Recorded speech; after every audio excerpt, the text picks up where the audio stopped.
Bonjour à tous. Une page du cinéma français se tourne avec la mort de Brigitte Bardot. Elle est décédée hier à Saint-Tropez à l'âge de 91 ans.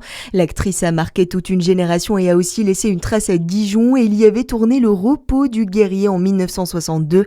Des scènes ont été filmées notamment dans le parc du château du Clos de Pouilly près de la gare. Dans le Doubs, Brigitte Bardot laisse un héritage durable. Elle s'était mobilisée dans le département pour sauver près de 600 chamois menacés d'abattage. Bébé a créé la fondation Brigitte Bardot en 1986 et avait agi directement face à un plan de chasse validé par la préfecture. Brigitte Bardot restera l'une des figures les plus emblématiques du cinéma des années 50 et 60 et une pionnière de la cause animale. Alerte grippe aviaire dans le Jura. La préfecture du département a instauré une zone réglementée après la découverte de 6 cygnes morts porteurs du virus près d'Aumont. 26 autres communes voisines sont concernées. Les éleveurs et les particuliers sont obligés de confiner leurs volailles ou à les protéger sous filet. La réglementation est comme pour la dermatose nodulaire. Un cas peut entraîner l'abattage complet de tout le cheptel. Aucun cas humain n'a jamais été observé en France.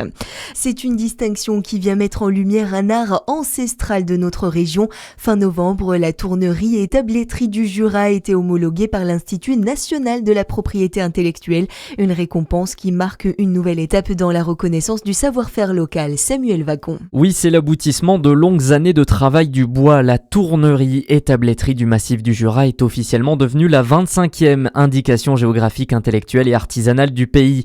Un label qui reconnaît cet art traditionnel transmis depuis plusieurs siècles dans le Haut-Jura. Bols, boîtes, jouets ou objets du quotidien, toutes ces pièces doivent désormais être fabriquées selon des méthodes précises et dans une zone géographique bien définie. Concrètement, cette distinction permet aux artisans de protéger leur production tout en assurant la transmission de ces techniques qui datent du Moyen-Âge. C'est donc un gage de qualité pour les consommateurs et une vraie vitrine pour l'économie locale. L'indication géographique qui sera lancée le 23 janvier 2026 à Moiron en montagne au cours d'une cérémonie officielle. Dans le reste de l'actualité, Donald Trump très optimiste sur un accord de paix en Ukraine. Le président américain a reçu hier en Floride Volodymyr Zelensky. Le locataire de la Maison Blanche a assuré que 95% des progrès ont été faits. Il n'a toutefois détaillé aucune avancée concrète. Le plan Grand Froid activé par la préfecture en Île-de-France, un plan réclamé depuis plusieurs jours par les associations et la mairie de Paris.